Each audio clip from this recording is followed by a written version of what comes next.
concerned about what you would do different that's going in the DA's office once you become the DA. How would you change things within that office? That's great. It's a great question. So, as I answer the question, I'm going to refer everybody in the audience to Google Grasso for Queens and go to my platform.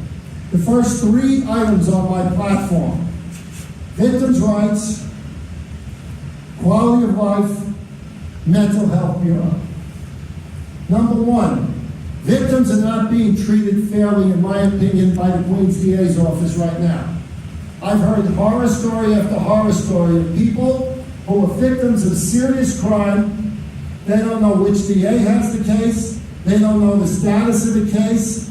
They're not conferred in cases that get dismissed sometimes when they have a family member who was murdered. They're not properly conferred with.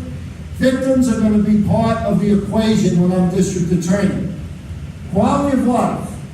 When I was NYPD under Commissioner Braddon as a captain in 1994, I helped create the first quality of life strategy for the NYPD. We're talking about things like street-level drug dealing. We're talking about retail theft.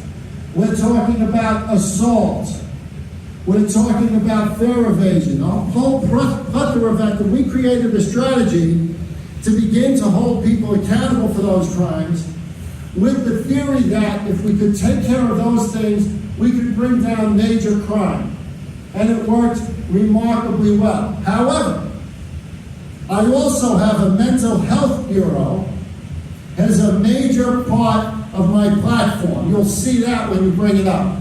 Because not only as a police officer, but as a judge, I was known as the program judge in Brooklyn, in the Bronx, right, Major? And I used the leverage of the court. I just discussed the gun program that I created in Queens. I did that for opioid. Opioid off the charts, especially with the fentanyl, overdose deaths in the Bronx. I created a program, Overdose Avoidance and Recovery Court. We took people who had mental health issues who were arrested, who had serious substance use issues who were arrested, who often had housing issues. And we used the leverage of the court in the context of the charges they were facing and the rap sheet they had. And we said, look, here's the deal. They came in front of me. I will help you. I will get you services you need. I will get you in a better place in your life. But here's your end of the deal. You got to cooperate with the services. You have to come to court. You have to stop committing new crimes. That's all going to be imbued in the mental health bureau that I created in the district attorney's office. The point was made about no programs in Queens.